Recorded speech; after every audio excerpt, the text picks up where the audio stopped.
Good afternoon, ma'am. Good afternoon. I am Relson Bayarin Jr. and my co-researcher. Gusto niyo dyan. And I am Rosemary Limbo.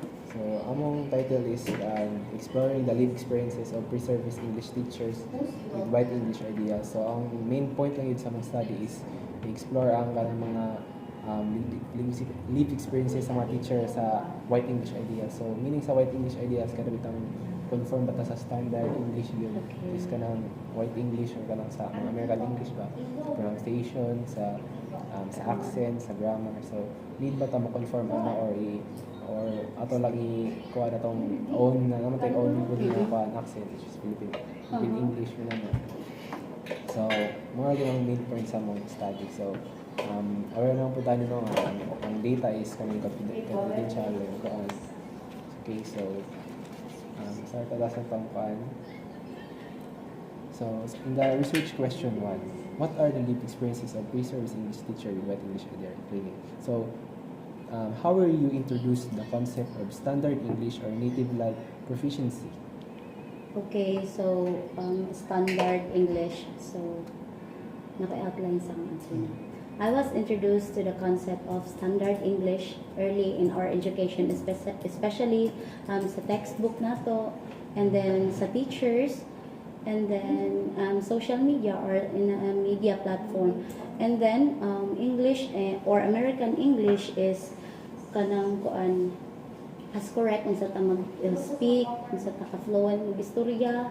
And sa school pod, we encourage to speak, to use the language, to use properly the correct pronunciation, the grammar, and the correct pronunciation and grammar of that so-called standard English. So that's it.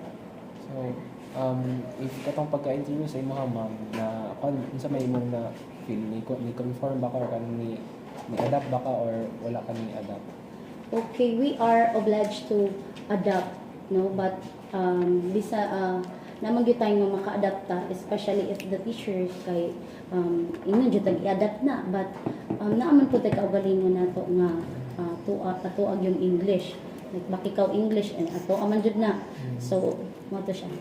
Yeah, thank you po ma'am. So, have you ever felt pressure to adapt native-like pronunciation or grammar? If so, in what way? Of course. Sure, of course. Pressure di kay ta mag-adapt sa atong native like pronunciation. Bisan nagkalisod-lisod tanos atong pag-pronounce, atong grammar. We are corrected by our teachers nga to speak the English, the right English, ang sa panagtawag, sakto pagka-pronounce, but ato ang dila jud usahay, dili jud siya masunod sa, for example, during oral recitations, maka-answer ka English, although dili siya fluent, but dili po siya sakto jud na pagka-storya, pero we are encouraged to speak English gyud, tapos ato pag yung teacher sa una masuko kung di ta mag-in-English, di ba? So some teachers would correct us kung unsa ato ang English, Filipino accent English na siya. And then sa karon po sa college, ato ang mga instructor encourage us to speak well and use the language kay English major man kunuhay ta. Pero bisan ang saan nato pugo sa ato kagalingon mag-speak yun ang English na gid mo gawas ato ang baba ano Filipino accent English like what I'm saying right now. So that's it. Okay, sure. In your intern experience ma'am, naka-feel po pressure na pag dili ka istorya o kanang fluent na English, like ma-pressure ka sa imong students or even sa imong CP? Okay, during my internship, dili literally kuan gid ko na kanang na-bothered ko sa English kay nag-teach ko og 3 sections nga heterotanan. So many lower sections siya. Grade 7 pa jud, which is bag-o pa nakalayat gikan sa ilang mga elementary. So it's okay to gani kung mag-English ko dira paka kung English tara paka mag-English ko na tapos sila wag nga because dili sila literally kuan sa ko ang istorya. So much better siya kay lower section na nagabisaya ko English, translate na ko, but my cooperating teacher kay English gud siya kay 30 years na siya sa pasikat na siya sa ko in English siya in English sad ko sa iya ha. So ang anak ra ang ma'am. So, can you recall any specific instance where you were encouraged or required to conform to a specific English standard? Okay, so I can relate this question during my high school days. Na siya speech contest na ako ang gi-attenan, no. So kanang naay judges nga. Yeah, lami kaayo siya accent, and then naapod to yung mga contestant nga lami pod kay siya American accent di siya marugikan siya Amerika bag-ura ka uli ang ana iyang ano. So despite akong nabati nga akong English ko nga normal raman jud siya, or despite dili raman pod ako, no, there are some participants nga same pod sa ako ang Filipino accent ra pod ang ilang English, and then I have to lower tungod ato syempre gamay kag score kay imong pag-pronounce imong kuan dili pareha atong isa ka contestant nga maka-feel jud kag kanang makaliit ba sa imong nga ana siya. So ato na time na kuan ko nga to pronounce, mag-practice, and then nag-reinforce pud kog idea nga to use the language fluently. Yeah, mao po siya. Thank you po, ma'am. So, have students or colleagues or mentor express any biases toward certain English accent or variety, and how did you respond? Okay, so it's normal man yun, no, to feel biases toward kanang mga English accents, especially during oral recitations na may classmate nga ing ana mag-pronounce gahi kay siya mag-pronounce, and then ayaw ko ingna di ta mga tawa man jud ta, no, kana inya mga naw siya mga tawa man jud ta, no. So ato nga scenario maka-feel gito na biases during ana nga mga kuano. So napay mga student o mga teacher na kuan jud ka nang magbuli-buli ana nga tungod gahi yang pag-pronounce sa kuan labaw pud ay ta. So maka-relate ko ana during sa amo ang kuan kanang mag-oral mi sa una kay naman po may mga instructor na maayo po may English, maayo din sila mag-English. So, at times, I found myself trying to neutralize my own accent in formal setting to avoid judgment. So, that's it. So, katong naka-feel kag judgment, ma'am, ni-resist ba ka or kanang gitry gini yung best na mo adhere sa ilang expectation sa imo? Of course, during that scenario, yung anang scenario, you try dyan naman next time, para dili na kasunod, na ko yung ani sunod. So, you try dyan naman best nga, mo labaw pa ka ba, ana, na dili na ka outro, yung anaon. So, nabang may nakahat na dito sa akin. Gara-gara niya akong ba. Nice.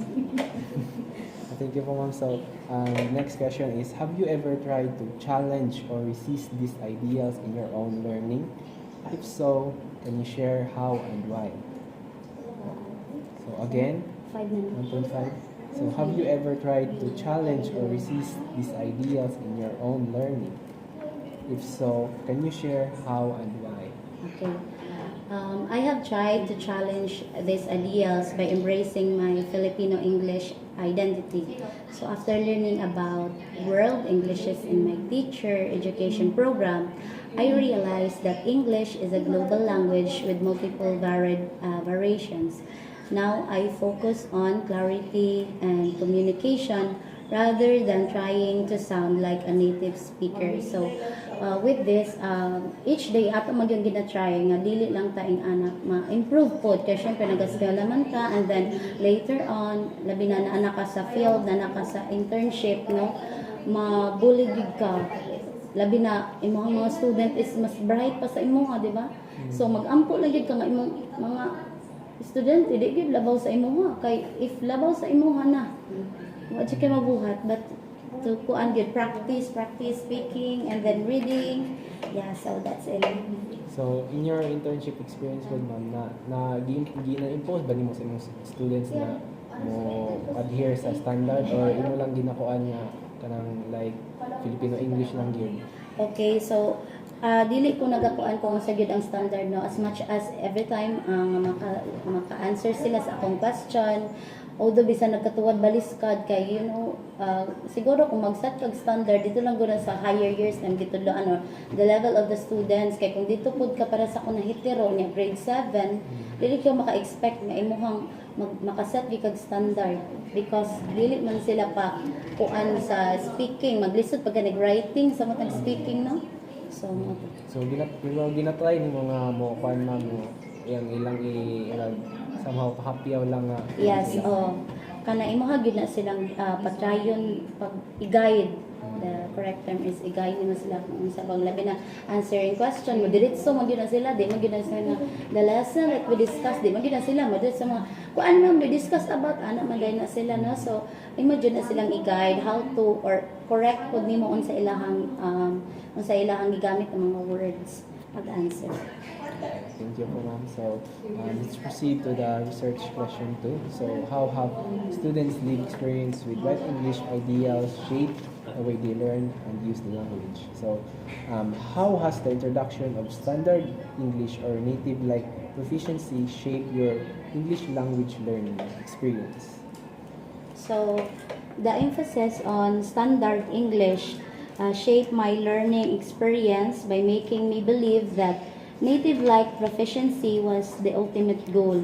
So sa school na to, we were taught about the correct English pronunciation and the grammar, and then naapot tay mga English or speech-related activities nga makatabang student nga kanang ma-enhance or ma-improve ang atong accent and the grammar. So the student with Filipino accent pod were offered perceived less proficient about this. So there are some ways nga some ways or ginatabang sa to sa school kay para kuan ato ang English nga standard English nga ginatawag. So mao to siya. So, thank you po, ma'am. So, in your teacher education program, how has the use of white English ideas molded your English language learning experience? Okay, so in my teacher education program, white English ideals were embedded in our sa school, di ba? So there were some instructor nga nag-required yun to speak the language, the correct pronunciation, use the grammar, and maka-fluent good ka. And most pronunciation and grammar lessons followed with American standards. Siyempre, with a little, ano po na siya, sa sagol na po na siya, mix na sa ito ang Philippine English, no? It was only later nga, na pag-abot sa mga instructor dyan ng mga bagtika, na dito na dyan siya nakuto ang mga pangutok nga, gamit dyan siya. Bisan po sa high school sa una, no? Naputong ilista, pag di mag-English, natuto siya. So with that, no, using those English varieties, different English varieties, naka-change siya sa atong perspective kung sa taka-fluent, kung sa taka-paggamit anang English. So, katong na-learn mo sa ma'am, sa imong teacher education program or sa college or sa katong before ka nag-intern. So, na-apply ba nimo siya sa pag-intern na or sa practical sa field na yun? Yes, dako ka siya tabang, no? Kaya kaingon jud ko dako siya tabang kay magamit nimo siya makuan nimo ang mga bata nga kirabana. So makuan nimo kung unsa gid ka standard di man jud ka makagamit sa field og kanang sakto jud na standard jud na pagkakuan kay ang mga bata lisod po tuwad balis karon nimo wala may makuan sila. So I guess makakuan na kag unsa gid ang standard kung sa level na sa bata different kung unsa ang year level sa bata unsa na puy kuan nila kung unsa sila first section ba sila o dili so mao to. So how has the pressure to conform with native like pronunciation and grammar changed the way you learn English language? So the pressure to conform to native like pronunciation and grammar affected the way I learn English. So sa high school dili kay ko atiman in English no. College na gid kay ma-pressure na gid ka nga naman ko'y classmate na bright sa ako mag in English tapos ako bugo di pag yun ka istorya no so ma-pressure jud ka. So nagabuhat pog mga kanang mga ways para ma-overcome na ko na, like watching mga English na mga salida, basag libro, unsa pa na daga practice ko sa mga pag-istorya-istorya, and then believing that it would make me sound more fluent, kay kung the more ka mag-istorya-istorya, the more ka mag basa, I believe nga ma-fluent ko pagka-istorya, bisan dili jud same akong ginatan-aw, but at least na I changes akong pag-istorya na. However, this would also lead to anxiety, kang lisod na kukuan kay gusto jud ko maing-ana jud akong pag-istorya, diba? So mas standard jud akong pagka-istorya kay may akong classmate, kay labi na katong mga classmate nako nga naay mga nag-agi call center, no, lami kay sila accent, di sila ginistoryahan ako. Makuan jud ko ma-conscious, self-conscious ka ba about unsa nako pag-istorya. So ato. So how about sa ma'am, sa teachers, mga instructors, naka-feel ba ka ng pressure yun na need na ka mo conform sa kuan? Pressure jud everyday, no? Pressure jud everyday. Labi na na kay mga teacher nga intimidating kaayo mag English ang pagsulod English na dahil. But during sa field sa internship na dili naman kaya siya ingon ana, kay labi na dito sa among na-assign na dili man siya ingon nga kuan jud kanang English paka jud na dili raman ko. So that's it. Thank you po, ma'am. So, the next question is, how has being encouraged or required to follow white English standards altered your understanding of what it means to be proficient English teacher or in English?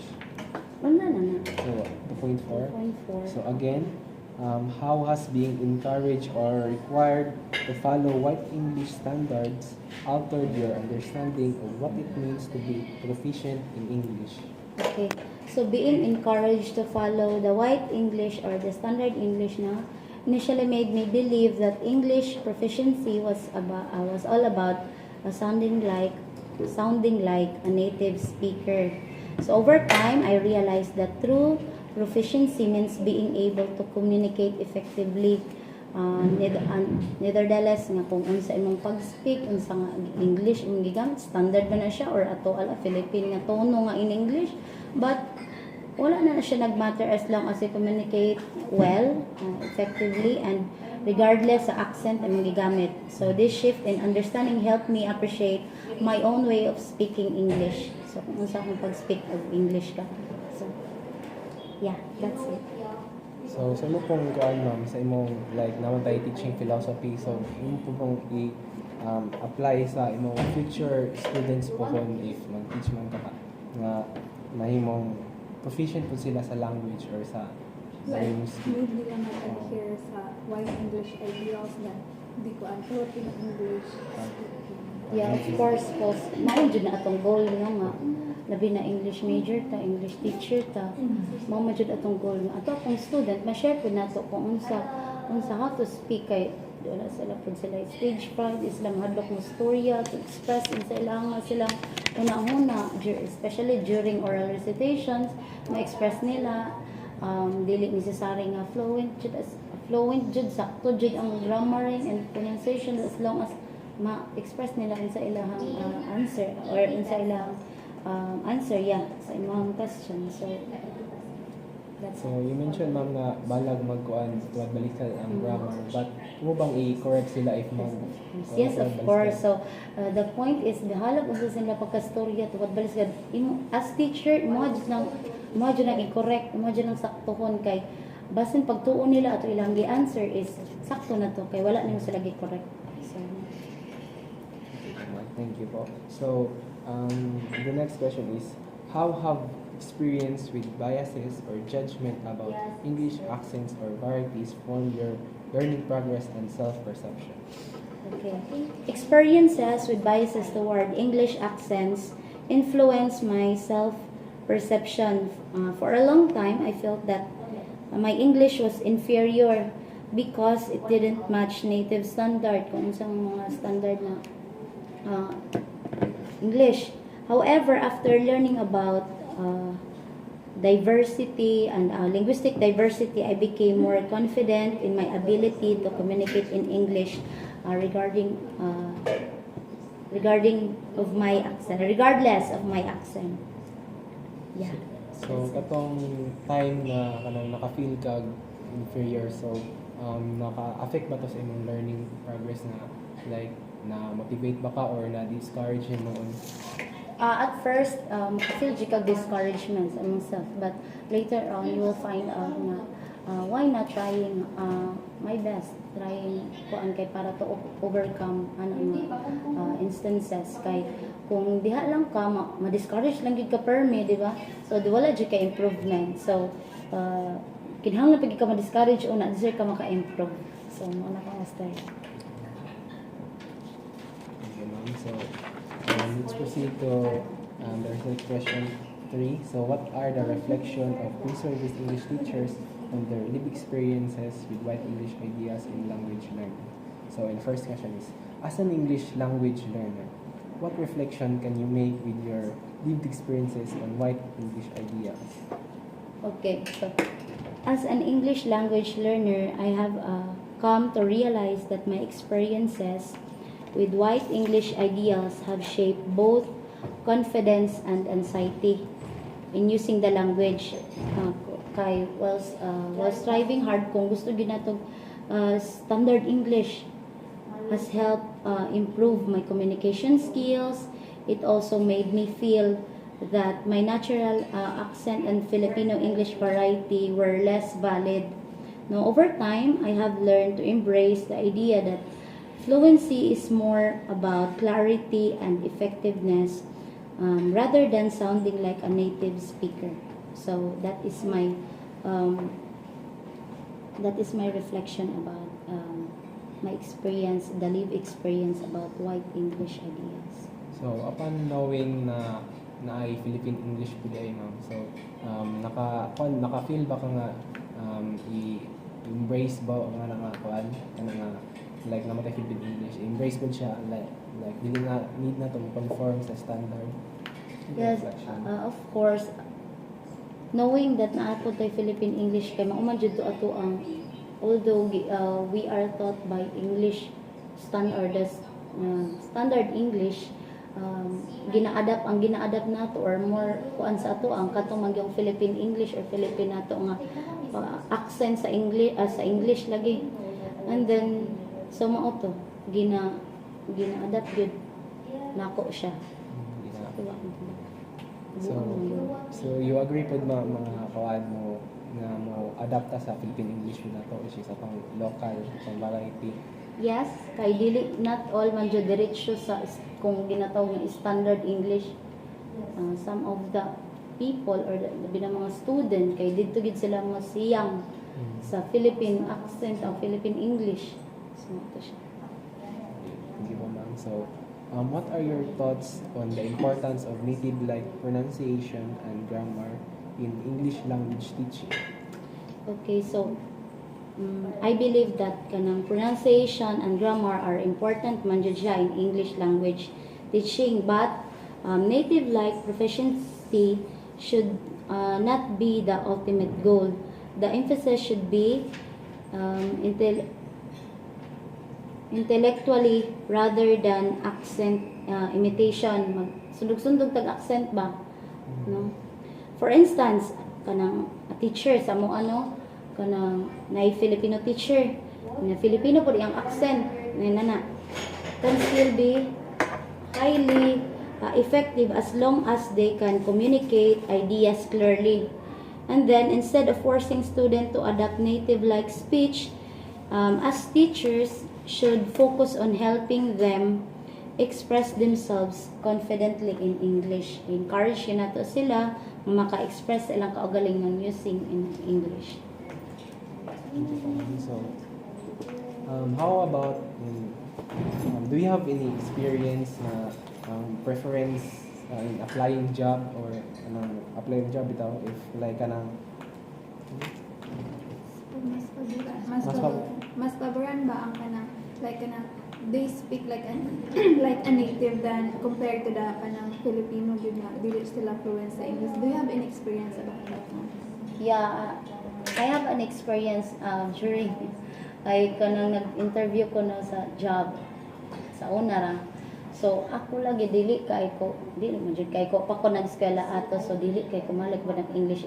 So kadto sa San Francisco ato nag-apply. Then ako kauban na kaka jud siya kay siya mo kuan. So yeah, I believe nga dako siya points kung maayo ka mo istorya kaysa sa bilong kay kuan. So Okay. in kuan pud ma'am sa imong intern, so it is a good pud or a plus factor pud ba nga maayo ka mo in English, like in your teaching na gyud, like in the future na, or even in intern. I believe kinahanglan gud siya no, or ako gud siya plus factor gud siya kung fluent ka kadaan, and then gamay na lay kusion para sa imo ha, gamay na lay kuan ba, gamay na lay retokihon sa imo ha, kaysa nagsugod pa lang gud ka nga ana. So I believe na dako siya points kung fluent na kadaan or nindot kadaan mo storya.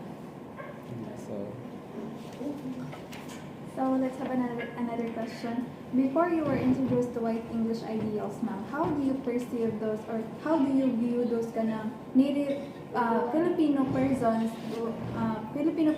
like they speak like a native? Before, ma'am, karong wala pa ka na-introduce sa kanang native like pronunciation. Like, do you view them as bright kaayo? Yes, kay ma-intimidate man po. So I feel na katong those people speaking bisan Filipino accent lang ko siya para sa ako. Believe na kay ko ato kay wala man ko'y kabang kaagan. So para sa ako, kuan na sila kanang bright na kaayo sila, unlike katong nakabalo na ko sa mauna sa how to speak, and then na nakabalo na ko mauna na siya. So wako na ko give you akong self na bright ko. So that's it. So, thank you for that, ma'am. So, in the next question, have your views on English language learning changed after experiencing or reflecting on these ideas? If so, in what ways? Okay, yes. So my view have changed significantly. Ang bata pa ko, I believe that perfecting the English accent gyud kay essential for being kung ma-perfecto nimo nga accent no, fluent makaayo ka fluent ka sa kung perfecto nimo English accent pakakag in English. And then however karon na after learning about daghan daay siya nga accent sa English na and interacting with nagkalailahi nga English speakers, I now see that language is evolving. Nag-evolve siya for me, and diverse. It is more important to teach English in a way that respect different linguistic backgrounds rather than enforcing a single standard. Kana ganing magsettle ra ka sa isa. So, much better kung nabalaan nimo ang different nga mga accent na mga kuan, and then i-teach po nimo siya sa nagkalaylay nga dili ra ka isa ra, not settle for isa ra ka standard. So, personally, ma'am, sa imo ha, which do you prefer yung kanang variety sa English or kanang the way you speak sa English? Standard ba or kanang Of course, kanang ginaano gid nato nga standard jud no, but dili jud kalikayan nga maka kuan jud tao sa ato ang Filipino accent na English. 50-50 guro para sa ako lang. So, in your kuan pud, ma'am, sa your future kanang language philosophy kanang in teaching practices and in future classroom, so diba you mentioned earlier na daghan diverse magid ang accent sa kuan, labi na ang mga background sa student, like diverse ilang kuan na sila kasi may Ilonggo pagka yung accent ng English. So may mo ba kang kanang acceptance ilang accent, or you will impose them na kaning ganyan standard mo ding abton? No, I might be kanang ako lang dawaton ko sa ilang pag-pronounce kay basin if you set the standard nga kana ra jud nga accent ang gamiton, basin dili nila ma-express kung unsa ang ilahang ko ano, basin membro na lang sa hilom mo ng mga estudyante kay di sila maka-express sa ilang gusto kung naa kay i-impose nga specific nga standard within the classroom. So that's it. So, sa imo po mag-experience ma'am na atong ingon ka nga ma'am sa inyo na dili nila ma-express nilang self. So, naka-experience mo lang ina na di mo ma-express imong ideas because mahadlo ka sa because of the standard na expectation sa like sa mga classmates or even the instructors. Oh yes, di na ta mo layo na experience na ko no during oral recitation di lang ta maghilom, di lang ta magsaba-saba kay para dili ta maka kuan kay intimidating labi na maka instructor kag kanang kuan gid siya dako ta siya expectation sa imo nga ing anak ko istorya saya experience that one. So How about ma'am kanang, do you have kanang, as you mentioned earlier yung kanang, we as a Filipino, we need to adhere to the standard English. So are you in favor, in which stand do you take like, we are kanang, we speak the standard, like kanang, we are very fluent and proficient, or we should have that kanang, we also have the kanang, we must have the effective communication rather than the kanang proper pronunciation and the grammar. okay, so I will side on the kung unsa ka magstorya despite sa kung fluent ba ka or dili, correct ba imong grammar o dili, because sa Amerika man gani, di ba? Dili man sila sakto ilang grammar as long as naka-communicate.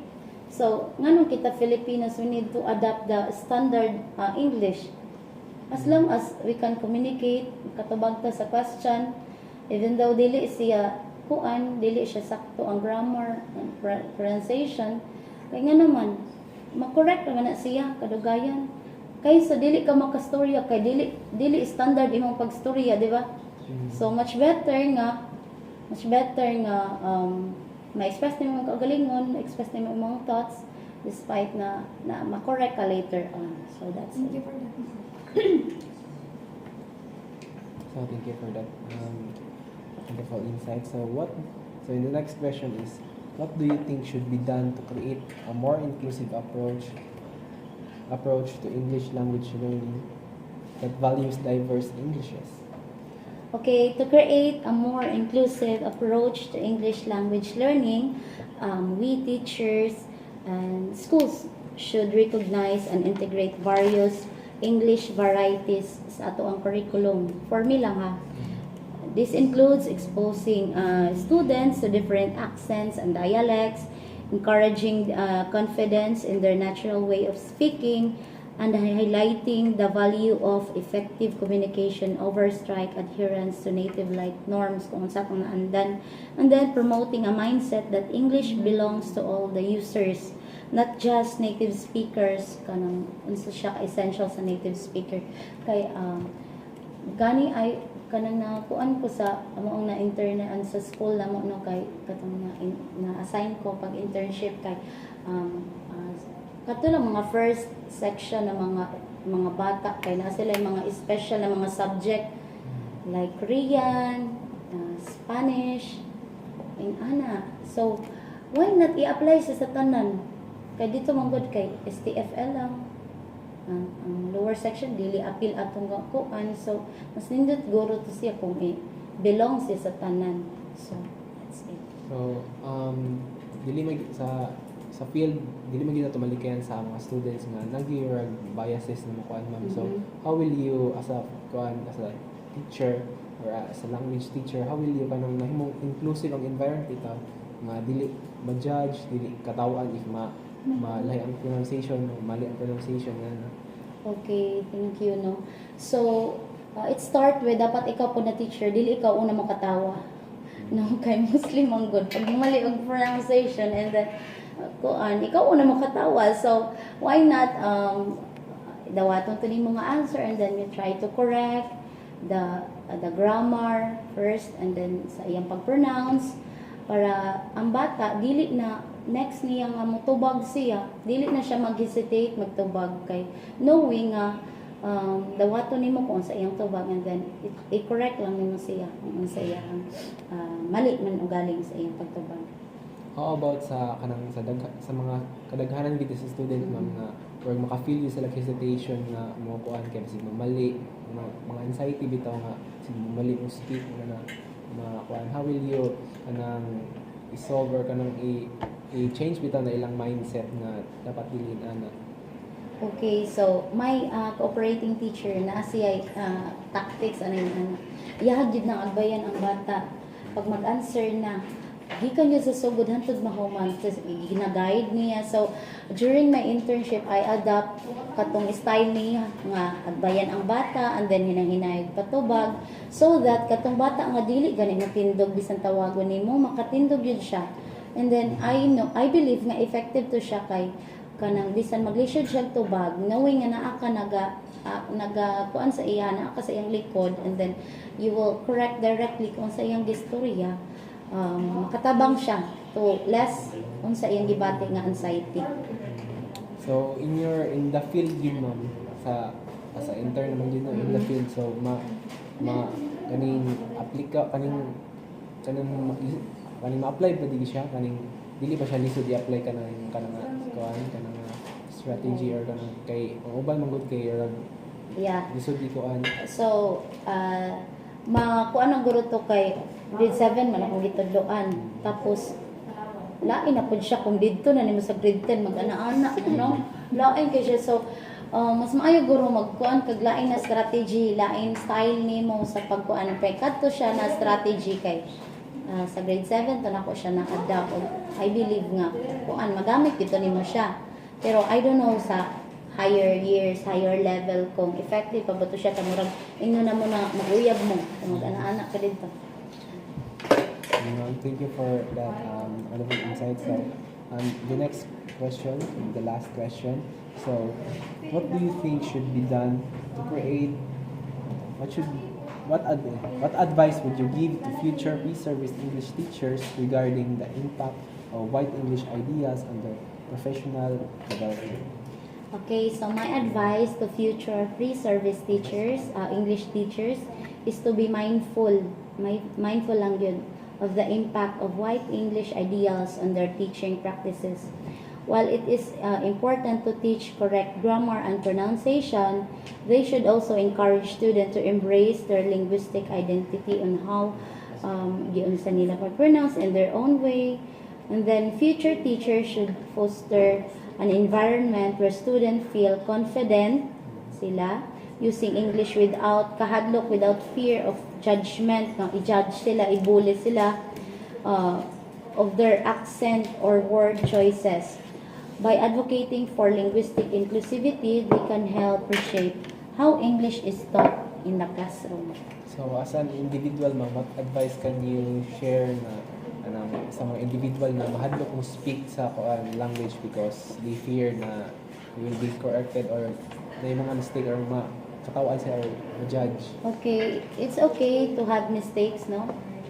It's okay lang ma-correct as long as you can express your thoughts, your ideas. And those corrections or those mistakes will help you kanang para ma-improve imong accent, fluency, pronunciation, and then also the grammar. It follows man gyud. Dili lang ka kay mahadlok ka mo storya, di na lang gyud ko mo storya. So, encouraging everyone to speak kung sa ilahang naa sa ilahang mind, although dili siya accepted sa uban namang words na words nimo nga hindi man namang uyang gigamit na words, it's okay lang na ma-correctionan basta kay na-improve ka sa inyong self. So that's it. So, thank you, ma'am, for that answer. So, your responses to these questions are deeply valued and will contribute to shaping relevant classroom practices and institutional policies. We truly appreciate your willingness to participate in this study. Thank you once again and may God bless you. Thank you. Kamsahamnida. Thank you, ma'am. Uy, sakto ra kang tobag. Yes. Galing na ko, David. And Nami, Nami, wala na interview. Nami Smoke Token. Thank you very much. Si Uy. Uy, ang bata. Day, di pa switch ko, day. Atong kuha na mo, day. Later man, day, pa istorya ko.